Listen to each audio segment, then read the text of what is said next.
Hey folks, I wanted to take a look at recording over a backing track using a free program that works on Mac and PC called Audacity. I've got the Mac version, the PC version, it's just the same. Okay, so I've got a backing track which is an M4A, it could be an MP3. One thing to watch out for, if you try and drag a track in, you might get an error message that you're missing something called FFmpeg. Okay, if I just go to the preferences here, preferences, it's a little plugin that will enable you to import and export MP3s, for example, and other file formats. If I go to libraries there, if you don't have it, you can click on here to download it, okay, and then you can install it. Okay, so you may need to do that, okay, just a little warning there. So you may need to install an extra plugin depending on what kind of file types you're working with. Okay, I've got it installed. So the first thing I'm going to do is I've got Audacity open.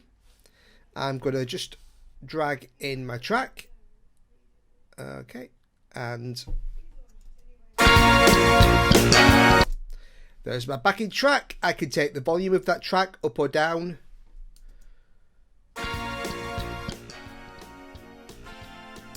Okay, so I'm going to keep it quite low there. And now I need to add another track, okay, for the vocals. So I'm going to just go to track, add new, I'll add a stereo track.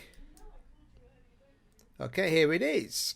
And I need to check my levels before I start recording. Okay, so if I click on this button here, click to start monitoring. Okay, you can click again, it goes off. Okay, what that's going to do is it's going to show me the input from the microphone, and I can use this slider here, recording volume, okay, to increase or decrease that. And another thing, if you want to hear yourself back as you speak and as you sing, which you probably do want to do, then there's a little, also go into preferences, okay, and tick this on devices playback on recording. Got this thing called software playthrough of input. That means that what's coming in will play out through your headphones. Okay, so that's going to help you if you're singing along to a backing track. So you probably want that turned on so you can hear as you record. Okay, some people don't want it, some people do, but that's how you can actually hear yourself. So make sure that's ticked on, because I find that it's usually by default not on. Okay, so we've got that on. Okay, and then we're just ready to record. Let's go to here, just double check.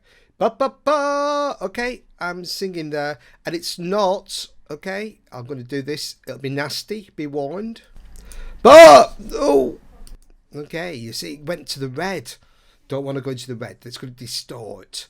Okay, so ba ba ba. Just hitting the yellow there. That's fine. That's okay.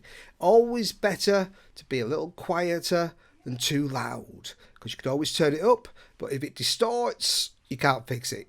Okay, so there we go. So now I just okay, so I've got this new track. I'm just going to record button, and there we go.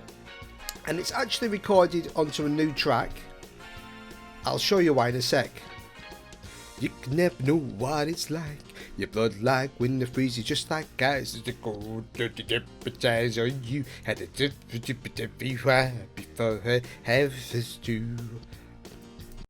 Okay, that was the pub singer version, and just when I hit record, it started a new track. If I hit record again, okay, and let's say I want to carry on, I can make a selection, or just let's just make a selection from here and hit record.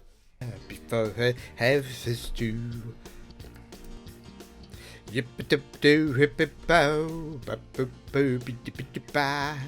Okay. I haven't got a clue about the lyrics, so just doing a bit of pub singing there. Alright, so if I want to sort of start later, I can always just use my mouse, and I can start anywhere. I can make a selection like here. And that's useful if you just want to redo a bit. Hit record. I'm still standing. Okay, singing over the guitar solo there. Okay, stop. And the reason it's always going onto a new track is because in preferences, I've got it on to record on a new track. Okay, so that's useful because it stops you recording over what's called overdubbing what you've previously done. So if you want to kind of do a couple of versions and pick the best version, okay, each one goes onto a new track. Okay, so I've got my tracks recorded, obviously not properly. I can now mix these with the volumes to get the right level between the backing track and the vocal. I can also add effects by going to effects. So say I wanted to put some reverb on. Okay, I can do that in here. Okay, so I need to select the audio. That's the point, you've got to do that. So if I select all of these like that, make a selection, I'm going to put some reverb on all the recording that I've done, but of course not the backing track. Okay, let's just do a little preview. And there we go. Okay, it's actually recorded. I'm going to hit OK. And that's going to now add some reverb to that. Okay. So play from there.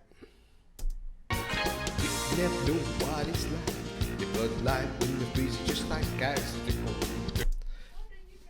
So yeah, so you can mix these tracks. You can record onto separate tracks if you want to do, you know, bit by bit. You know, that's fine. And that will basically, there's your backing track. You just don't want to put any effects or anything on that. And this is your vocal tracks. Again, it's all about getting the right level on the recording and mixing it so it's balanced with the backing track.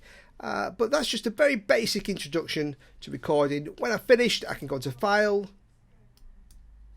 Up here, there we go, File.